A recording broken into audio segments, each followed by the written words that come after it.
Hey everybody. Thanks, we got a minute or two here, but get things set up.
Right, I think, excuse me, I think just about everybody's here. Welcome to Co-17C. Before we get started today, there's a couple things I wanted to make you all aware of. First thing, so I have to record your attendance, and I think the easiest way to do that is going to be to have everybody just fill out their student ID number and the class you're in. So if you could click on the link that's in the chat and everyone do that, I would greatly appreciate it. Yeah, so go ahead and do that. The other thing I wanted to share with you all is I imagine some of you are familiar with Desmos, which is a graphing tool, which is kind of neat. Let me share my screen with you.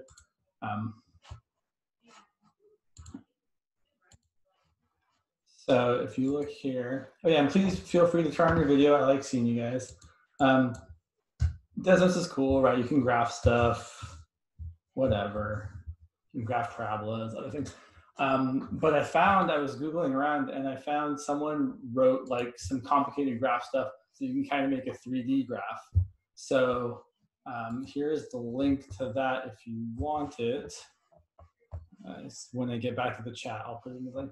But basically, like you can, all this stuff down here below the function, don't mess with it, except for maybe the A, B, and C. But like you can totally, like if you wanted to try and graph like the saddle that he was graphing in class the other day, or the son was graphing, right? You can kind of do that, and then you can slide these things to rotate around various axes. So it's kind of cool. Anyways, if you're looking for something that's pretty easy to just graph some stuff with, there you go. I will exit my screen sharing, but I might use this later on to just kind of graph some things if we are looking at 3D surfaces. So here is the link to that. Those are two separate links. It's kind of hard to tell, but so yeah, go ahead and fill out the attendance thing with your student ID number, and then there's the graphing thing if you want it. So what do you guys want to talk about today? Any questions or suggestions?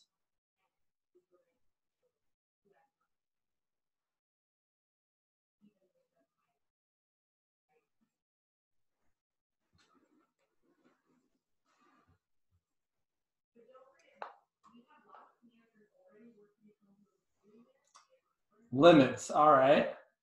We can definitely talk about limits. We've talked about limits a little bit already, but there's definitely more to it.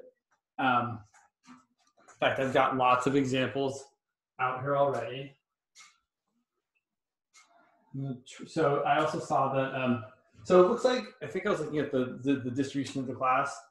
I think about half of you are in Rademacher's class, and the other half of you are pretty evenly split between the other two teachers, Carlson and Rodriguez, or I'm not sure if it's Simonton Rodriguez or if it's Rodriguez, or whatever he goes by. So that's interesting. I did see that Rademacher posted some homework. There's a couple problems on his page, and then there's like some problems from section 9.1. So I'm gonna try not to duplicate the homework problems, but let's take a look here. So here's some good examples. Yeah, let's not do the ones from the homework, sure. Okay. This is problem 51 from section 9.1 if you're interested to know. So it's the limit as xy approaches to 1.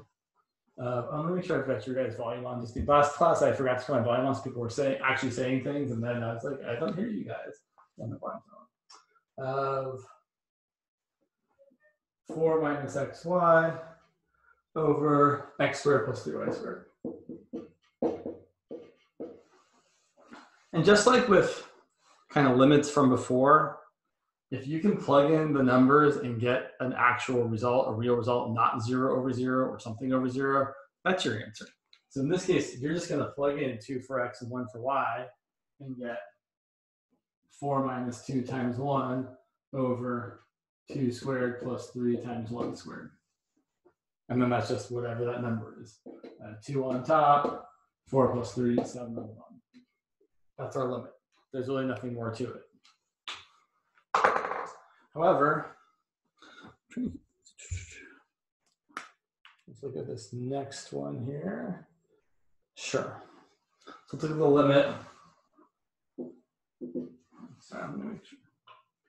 Trying to make sure I don't do the 1 sign. Not that would be terrible, but you know. The limit is xy goes to 0, 0 of, sure, x squared plus sine squared y over, that's a good problem, 2x squared plus y squared. This is 53 from your textbook. So in case you care about the numbers, these are in section 9.1, and this first one was number 51. This next one I'm doing is number 54. And so clearly, just like, well, actually not just like, if you plug in 0, 0, you're going to get 0 on top, because sine of 0 is 0. You're going to get 0 on the bottom, 0 plus 0. For those of you who joined a little bit late, maybe, do please go ahead and make sure you click on this first link here in the chat to record your attendance. And then there's a second link there with some cool 3D graphing utility. If you plug in 0, 0, you're going to get 0 over 0. So this is where we have to use the different, well, I should say, this is where we're going to try and use some different paths. And if the values are different along 2 different paths, then we're going to say the limit doesn't exist. The links are in the chat. They oh, can you not see them if you came in late? Let me put it in there again. Sorry, 1 second. So here's the link I want you to worry the most about. Okay, yeah, interesting. All right, there you go. All right. So this is where we're going to try and use different paths, and if the values are different, it's going to not exist. But if we keep getting the same value, then we're going to either have to think about a really hard, like maybe there's just a special path and we find there are problems like that, where you keep doing it different ways and you keep getting the same number, but there's actually some like special path. If you go that way, it doesn't end up being the same. Or it might actually end up existing and they all might be that value. So we're going to try, I'm going to try, I don't know, y equals 0. That seems like a reasonable choice. I usually like the paths y equals 0 and x equals 0. They're pretty great. So I do y equals 0. I'm going to rewrite this as the limit. Since I'm setting y equal to 0, y is 0. It's constant. It's no longer approaching 0. So I'm just saying now x is going to 0. And I'm going to get x squared over 2x squared. Because the other parts are 0. Sine of 0 is 0, 0 is 0. Those cancel. You get the limit as x goes to 0 of 1/2, which is just 1/2. Now the thing about this one, which I think is kind of interesting, where did my blue pen go? There it is, right in front of me. Is that there's not a lot of other easy paths to evaluate. Like if you try something like y equal to x, that's going to be kind of funky. You get the limit as x goes to 0 of, let's see, on top I'm going to get x squared plus sine squared of x over 3x squared. And I'm not exactly sure what to do with that, to be perfectly honest. That's not true. I know what to do with this. There's a way to do this that's not terrible. It's not really what, so I'll come back to this. Here's what I really want to do. The other path I'm seeing, it's super convenient, is to let x equal to 0. You let x equal to 0, then you're going to get zeros here. So you're going to have the limit as y goes to 0 of sine squared of y over y squared. Or as I might prefer to think of it, the limit as y goes to 0 of sine of y over y quantity squared. All right, I know it's been a little while. Do you guys remember what the limit as y goes to 0 of sine of y over y is?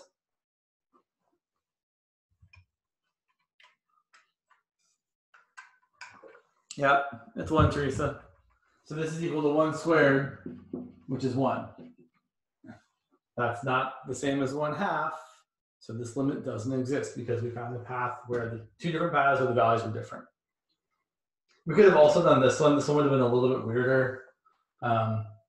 If we had done this one down here, we could have broken this one up as the limit as x goes to 0 of x squared over 3x squared plus sine squared x over 3x squared. That also would have come out to something because then these cancel and you get a 1/3. And again, the limit of sine squared x over x squared is 1, so you also get a 1/3 here. So that would actually be 2/3. We don't need to do this, right? That's totally unnecessary if we've already got two different paths, but since I started, I felt like I should finish it. Okay, questions about this?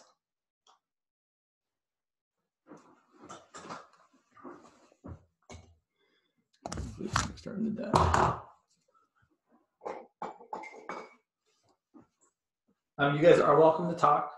Also, you are. I appreciate those of you whose faces I can see. It's good to see people. More if you want to enable your video. It's always appreciated. I like seeing you guys.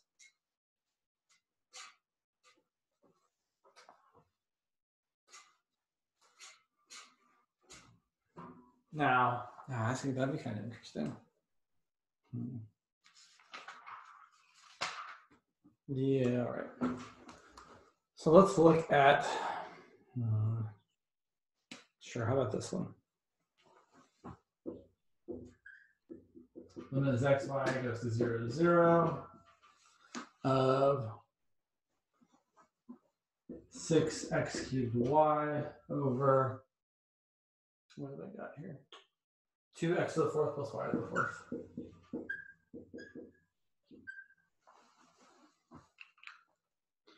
What's a path I could use?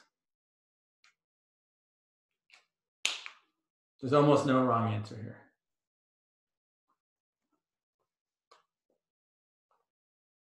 I mean, that's not true. There's a lot of wrong answers, but I think you guys know a lot of the right ones.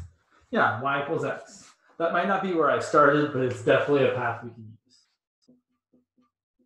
Although it's often where I start. I usually start with y equals 0 or x equals 0.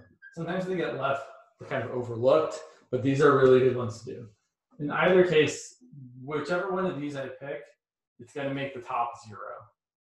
And the bottom won't be 0. So here's what I'm going to get. Let's just say I pick y equal to 0. So I get the limit as x goes to 0. Let's see, 0 on top and 2x to the 4th on bottom. But the limit of 0 over something, well, 0 over something is just 0, and the limit of 0 is just 0.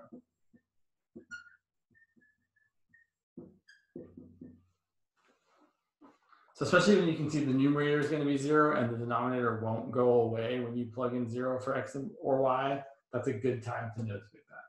All right, let's try y equals x. So you can replace either one. I usually like to keep x if I can. If I replace y with x, I get 6x to the 4th on top. I get 2x to the 4th plus x to the 4th. That's the limit as x goes to 0 of 6x to the 4th over 3x to the 4th. But again, we can see this is going to simplify. The x to the 4ths cancel. I've got the limit as x goes to 0 of 2, which is just 2. Sure. Yeah. And that's kind of straightforward there. Let's see, what else have I got here? Grant was telling me there were some limits that did not end up existing.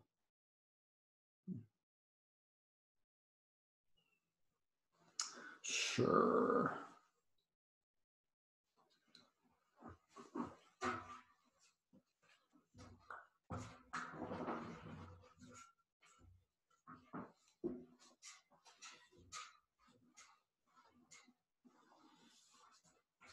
I got one. I got a good one.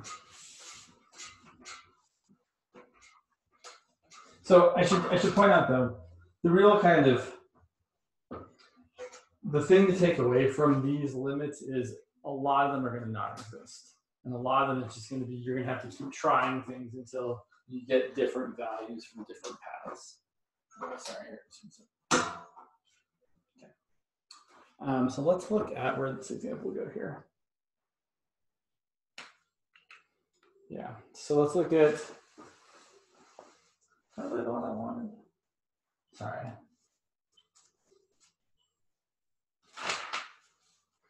I think that sorry, the question I thought I had is less exciting than I thought it was. Let's go over here.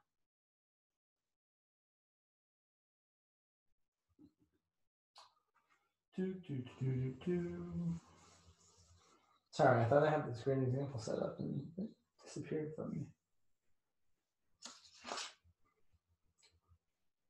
Sure, how about this?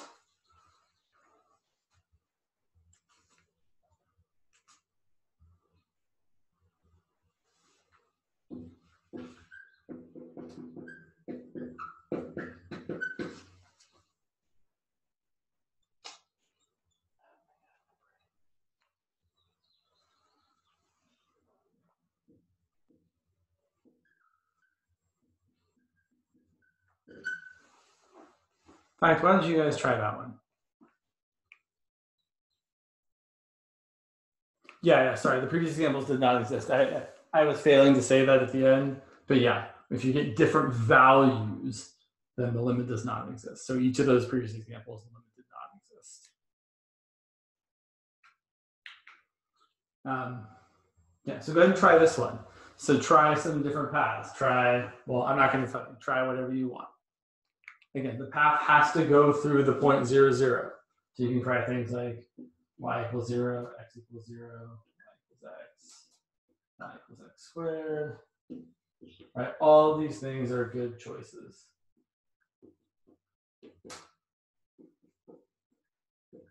Well, potentially good choices.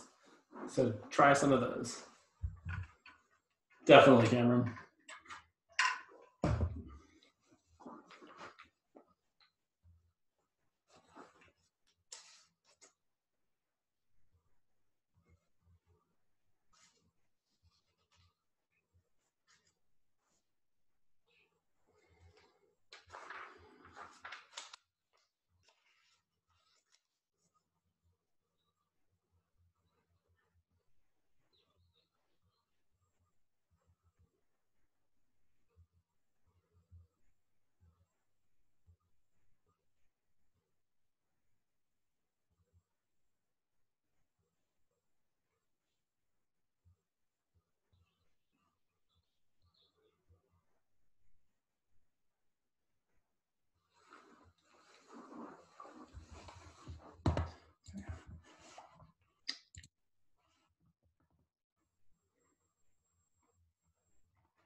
All right, so I'm going to try my usual plan of attack. I'm going to let y equals 0.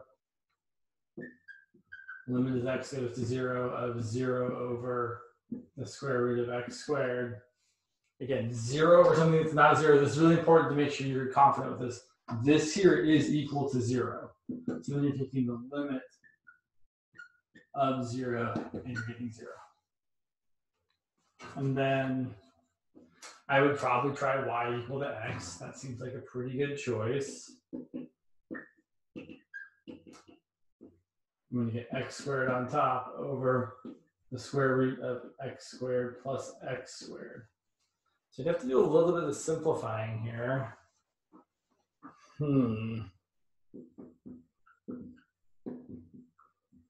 So,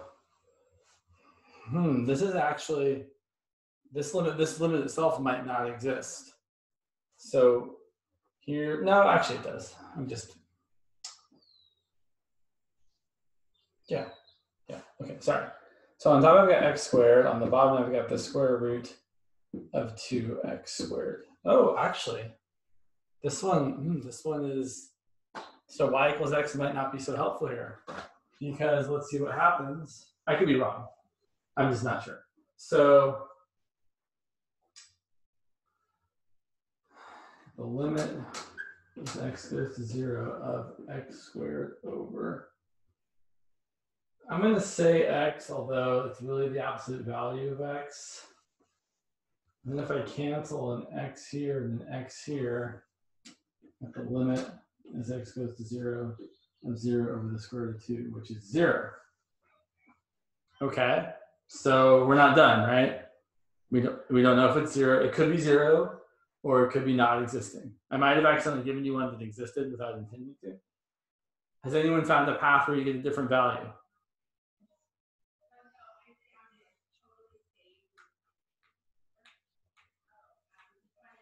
I'm seeing that as a no volunteers. Oh, by the way, that's the other thing I wanted to say. So if you guys would do me a favor, everyone would open up the participants thing or the manage participants thing, whatever it is.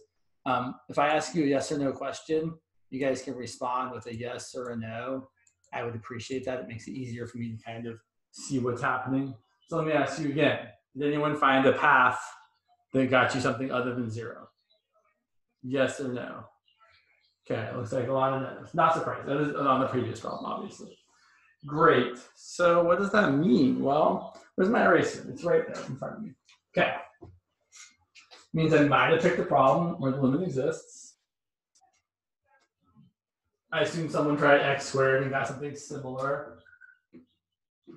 So if I pick y equal to x squared, looking back at the same problem, the limit is x goes to 0 of x cubed over the square root of x squared plus x squared squared. Okay, here's a general kind of thing to be aware of. If you are looking at these kinds of limits, and it's not always exactly true, but it's kind of true. The power on top is 3, or the degree on top is 3.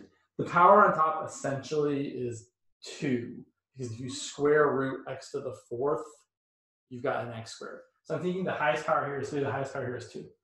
If it's a higher power on top and x is going to 0, it's going to end up being 0, right? Like just more generally, if I take the limit as x goes to 0 of something like, I don't know, x to the 4th over 2x cubed plus x, I know this is going to be 0 because I can factor out whatever amount of x I have on the bottom, and factor out an x from each of those, left with 2x squared plus 1, x to the 4th. One of those will cancel out with that, and then the rest of the top is still going to 0, but the bottom is going to 0 plus 1. So I know from experience that when I have an expression like this and the top power is higher than the highest power in the bottom, it's probably going to end up being 0. Now, that's not good enough to say that the limit is 0, but it makes me think it probably is. So I have an idea of what to do here, and it's not exactly going to be everyone's idea of a good time. Oh, well, that's life. And I'm not seeing all the chat. Sorry. Yeah. So the problem with when limits exist is depending on what you've got, it can be really, really challenging to actually show that they exist. I'm imagining, so there is kind of a terrible way using a delta epsilon sort of proof. I don't think anyone is really going to ask you to do that. I know Rodriguez in class today alluded to it just a little bit and said that he wasn't going to cover it. So here's one way you can do this, but it kind of introduces something we haven't talked about before. So here's the limit. Sorry, where'd you go again?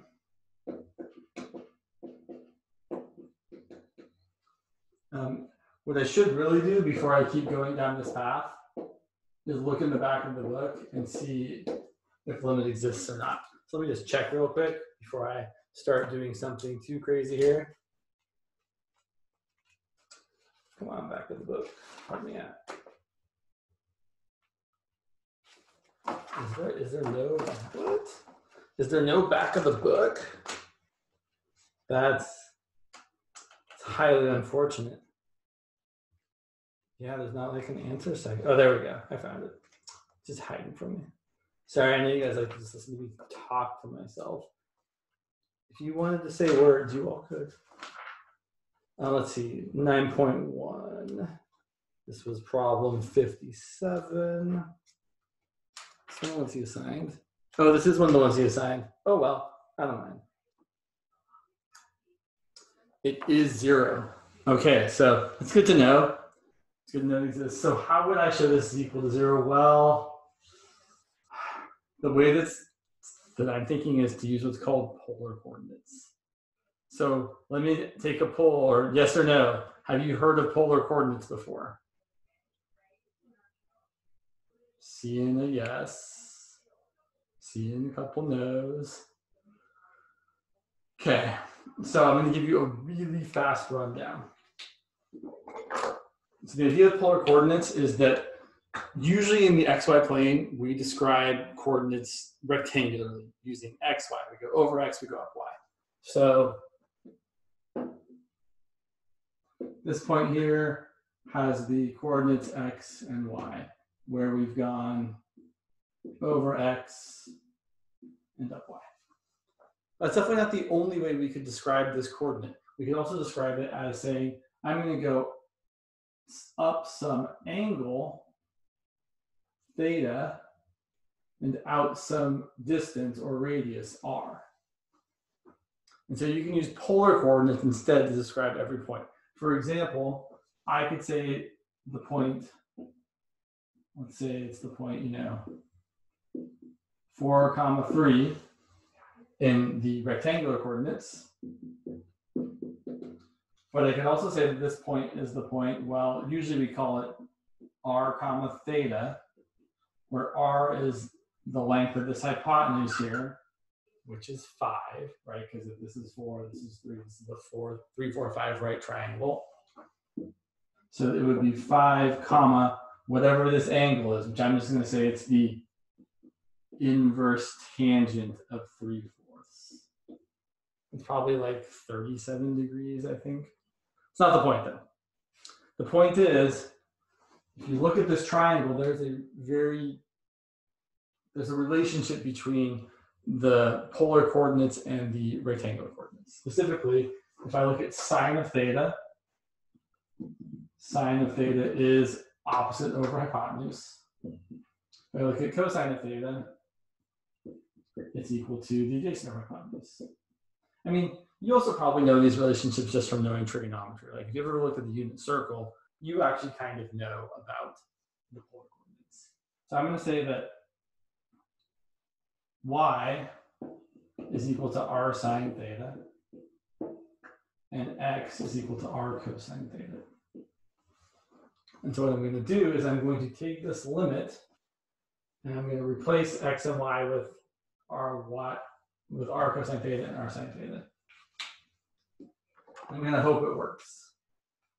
Okay, so this becomes the limit as, I'm not sure exactly what I'm going to write here yet. Over here I'm going to have r sine theta, r cosine theta, over the square root of r squared cosine squared theta. Sorry, I wrote that out of order, but it's the same thing.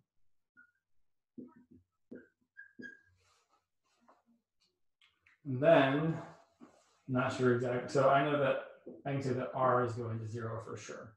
If r is going to 0, it doesn't really matter what theta is doing. So here's what I get. I get the limit as r goes to 0 of, let's see, I get r squared on top, times sine theta cosine theta over, now here's something that's worth remembering. Sorry, it's a cosine squared. I can factor out the r squared here. So I get the square root of r squared times cosine squared plus sine squared. But what's cosine squared plus sine squared? Everybody.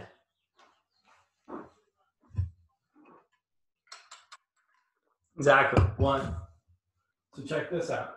This is the limit as r goes to 0 of r squared times sine theta times cosine theta. And I should really make it clear, right? If we're approaching the origin, r does need to be going to 0. Right? The only way you get to that center point using polar coordinates is for r to be 0. Theta can be anything, but r has to be 0. So r squared times sine theta times cosine theta over the square root of r squared is just r, and cosine squared plus sine squared was just 1. Cancel one of those and one of those. And now look what we've got. We've got the limit as r goes to 0 of r sine theta cosine theta. Since r is going to 0, I get 0 times whatever that stuff is, which is 0. There might be another way to do this. There's probably another way to do this, but this is the way that comes to me right off the top of my head. But now I'm wondering, let me take a look here real quick. Sorry, here's my face up real close. I know I had a problem with this somewhere else too. No, I guess not.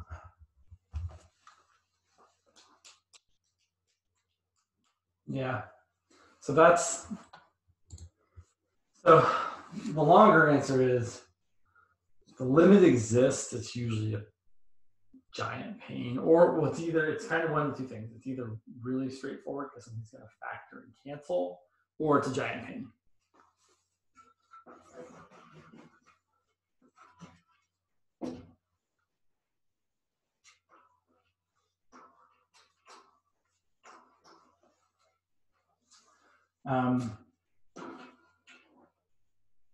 An example of this could be something like the limit as xy goes to 0, 0 of x to the 4th minus y to the 4th all over x squared minus y squared.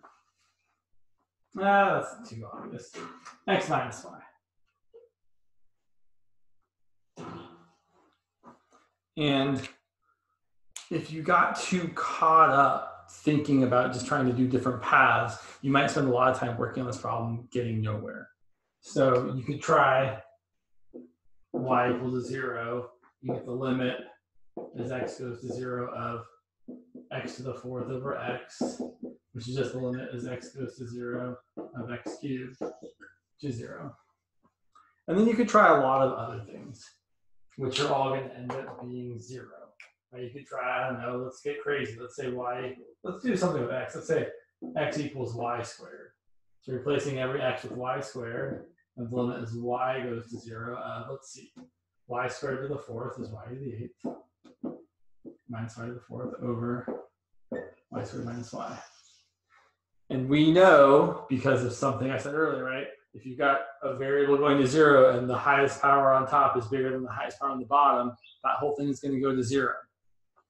And the reason is because, well, the biggest thing I can factor out from the bottom is just a y. I'm left with a y minus 1.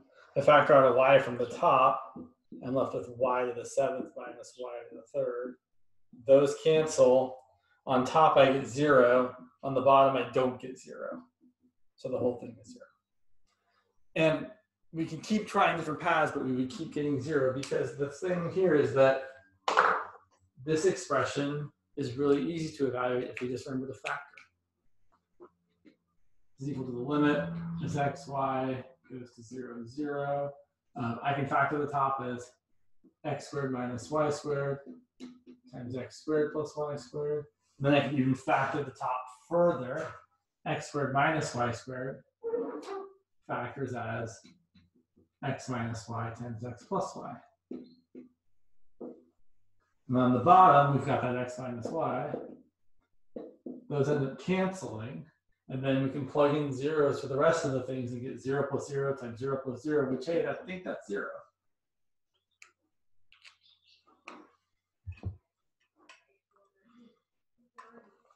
So those are some limit examples. Should we do some more limit examples or should we do something else?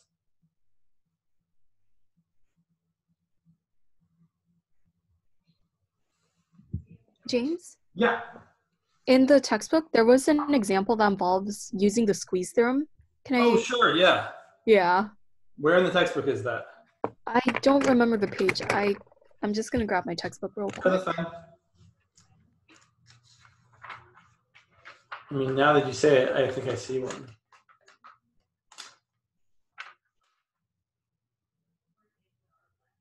Sure. So I don't know. So let's just look at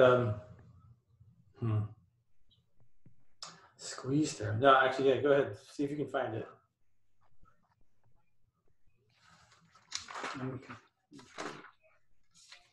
I think it's on page 578, and the example is find the limit of xy as it approaches 0, 0.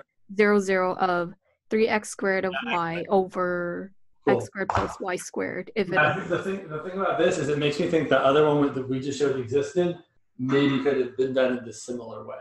Okay. So, and maybe that's, so maybe let's look back at this problem actually, because now that I think about it, I'm not 100% sure, but I'm pretty sure.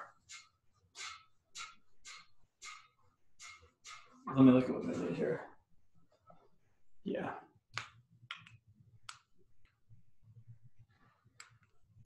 Okay.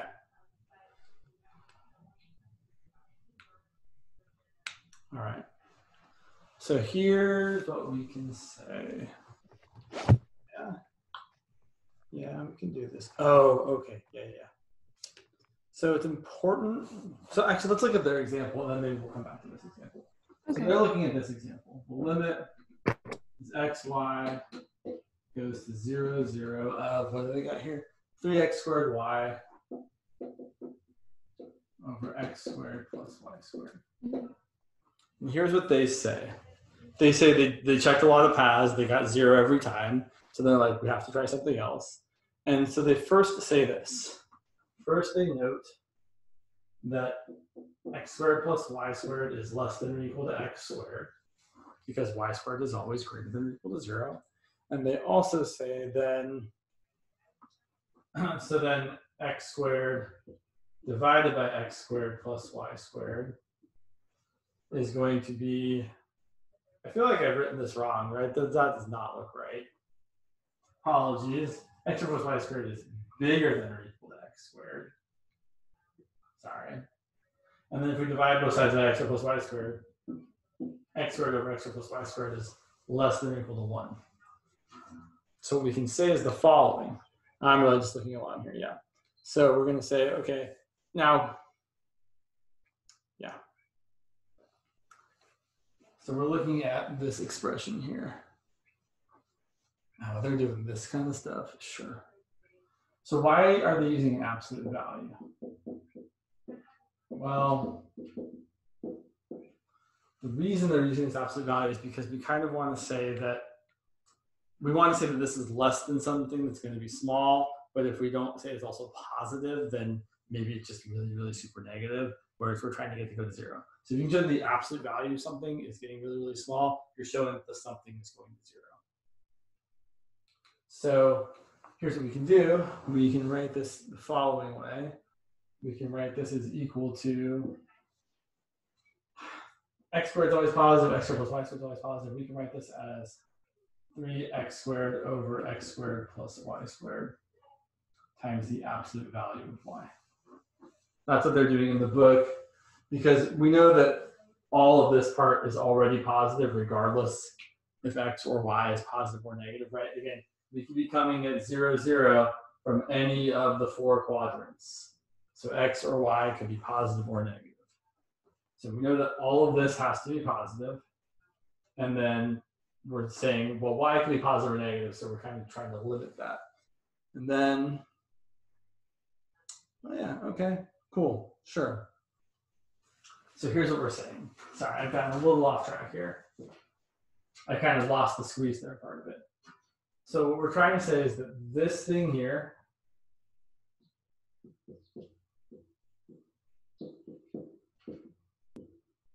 this is less than or equal to something and bigger than something. It's definitely bigger than 0, right? It's an absolute value. It's got to be bigger than 0, right? Yeah. And it's definitely less than or equal to, well, it's less than or equal to this, or it's equal to this, but this part is less than or equal to, well, this was the thing I just erased that was less than or equal to 1. This is less than or equal to 3 times 1 times the absolute value of y. Which is kind of weird. But the point is we're trying to get the thing we're trying to find the limit of to be between two things. Because, well, between two things that have the same limit. So what's the limit as x, y goes to 0 of 0? I know it sounds like a dumb question, because it kind of is. What is that? 0. And what's the limit as x, y goes to 0, 0 of this? Well, if y is going to 0, this is going to be 0. And so since the limit of this is 0 and the limit of this is 0, then the limit of this is 0. Which, yeah.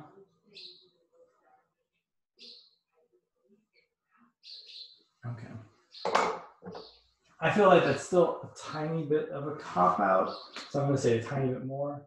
So by the squeeze theorem, we know that the thing in the middle has a limit that's 0. So the limit as x, y goes to 0, 0 of this thing here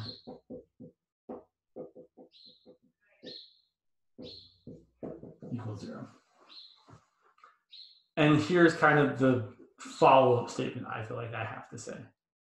If the absolute value of something is approaching 0, then the inside stuff has to be approaching 0. The only way the absolute of whatever is equal to 0 is if the insides are 0. So this means the limit as x, y goes to 0, 0 of 3x squared y over x squared plus y squared is also equal to 0. I know it's kind of a small distinction there, but I think it is kind of an important one. Yeah, that's kind of it's a weird problem, I think. But it makes me feel like problem 57 is probably supposed to be done this sort of way. So if we look back at this problem, let's take a look.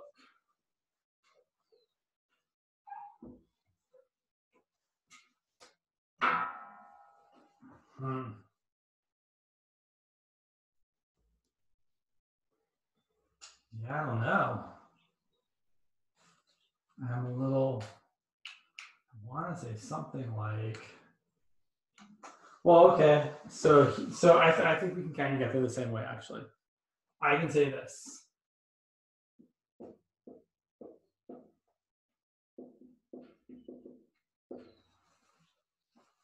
That's true. That x is definitely less than or equal to the square root of x squared plus y squared. Definitely. And then I could do the same sort of thing and say that x divided by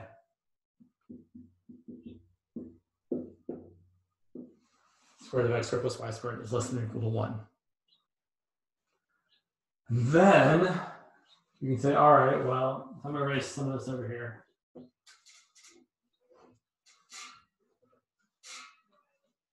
I think this only really kind of works if your limit ends up being 0. I feel like if you're trying something else, it's not going to work as nicely.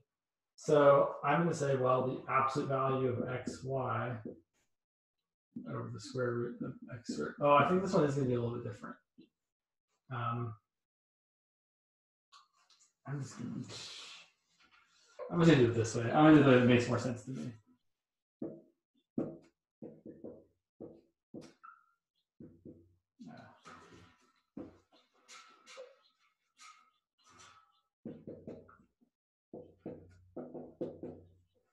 Okay, that's the way I'm really seeing it.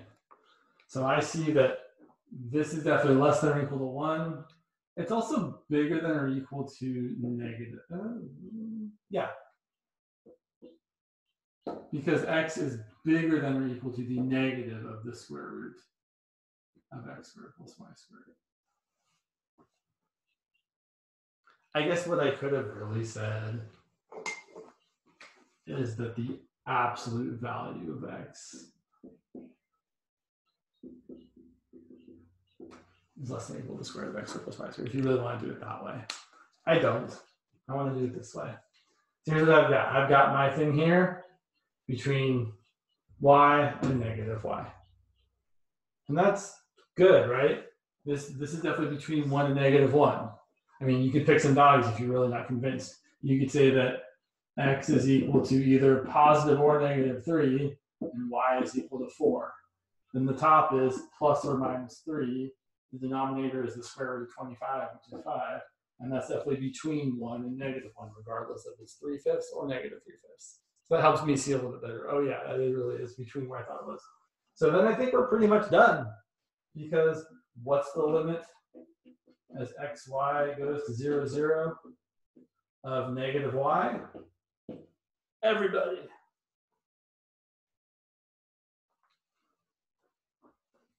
Or nobody.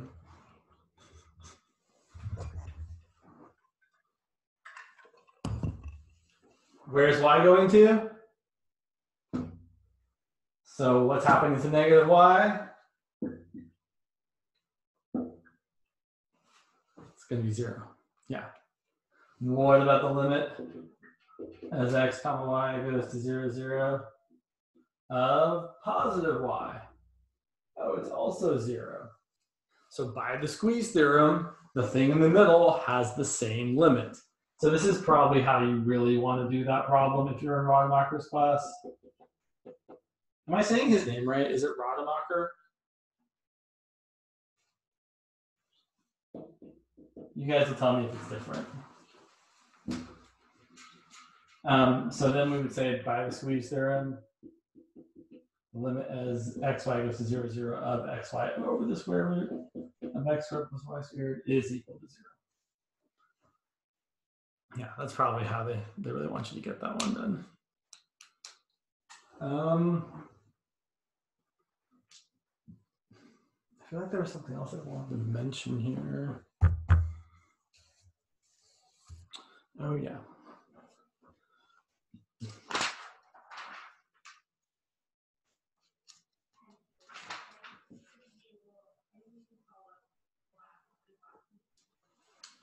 Sure.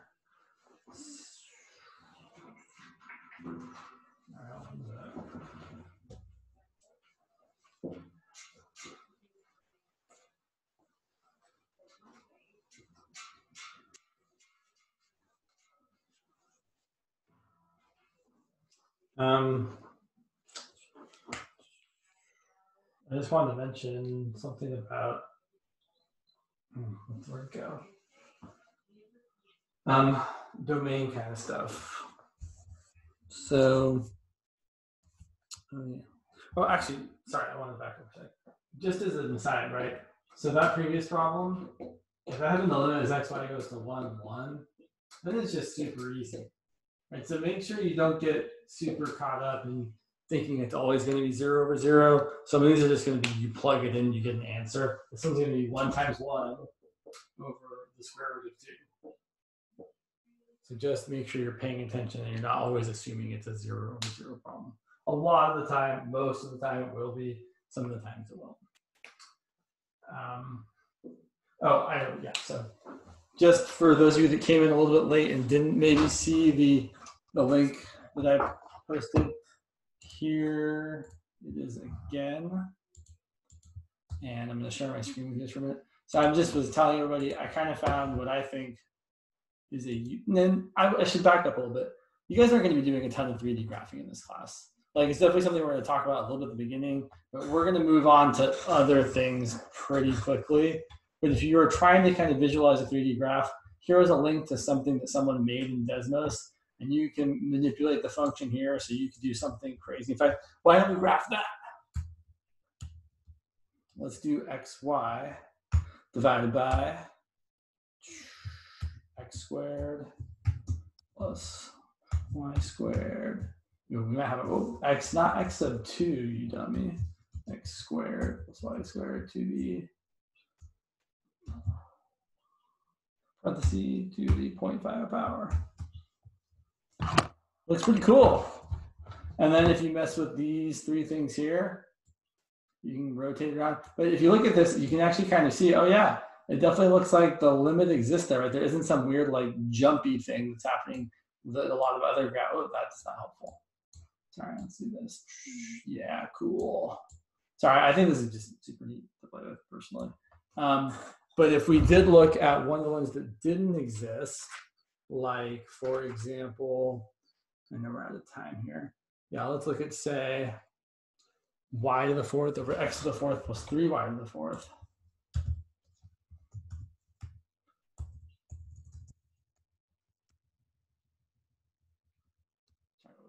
Y to the fourth over x to the fourth plus 3y to the fourth. I don't think we actually did this one, but I know it doesn't exist. Because definitely one of the paths would be 0, would be 0. If you kind of like, and it's not super easy to see, but if you look at what's happening with the origin there, you can kind of see how it's like jumping up on one side and not really on the other side. So definitely limits from one part are approaching different values than limits from other directions. So maybe you can kind of see it there, maybe not. Anyway, that's just a helpful tool. I think you guys might want to use it a little bit, but you don't have to. James? You're welcome. Yeah. For the link, will you post the link on Canvas in case some of us who couldn't access it? Good call. I will do that for sure. Yeah, I Googled like Desmos for 3D graphing, and they're like, we don't do that, but someone came up with this. It's like, oh, cool. So, yeah. Other last minute questions before we call it a week? All right. Again, if there are other things you want to see, I know we're still, so I know Rademacher also mentioned continuity just a little bit. Sorry, not Rademacher. Rodriguez mentioned continuity just a little bit. I don't imagine we're going to do a whole heck of a lot with that. But if you guys have questions or want to see things, just send me an email or post a discussion thread, and I will try to do some stuff over the weekend if you want. All right. Or go ahead. Go ahead.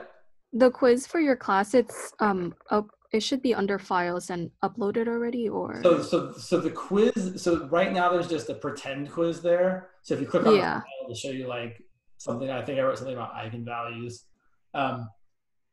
But I will post the actual quiz there before or at Monday at 7 a.m. And again, It's not meant to be like super hard. Everybody does it. Everybody gets full credit. And then I'm going to grade it to try and give you guys some feedback as far as like, here's how your understanding is of this material. But yeah, that'll be there. I'll probably post it up. I mean, I don't really care if you guys do it before. I might change it to like posting it like Sunday morning or something. But in general, yeah, it'll be there for you and you can do it. All right. Any other questions? Okay. Well, I will see you guys on Monday. Thank you. Welcome. Oh, I see there's a chat. Oh, okay. Oh, just thank you. Okay. Yeah. All right. Cool. See you guys later.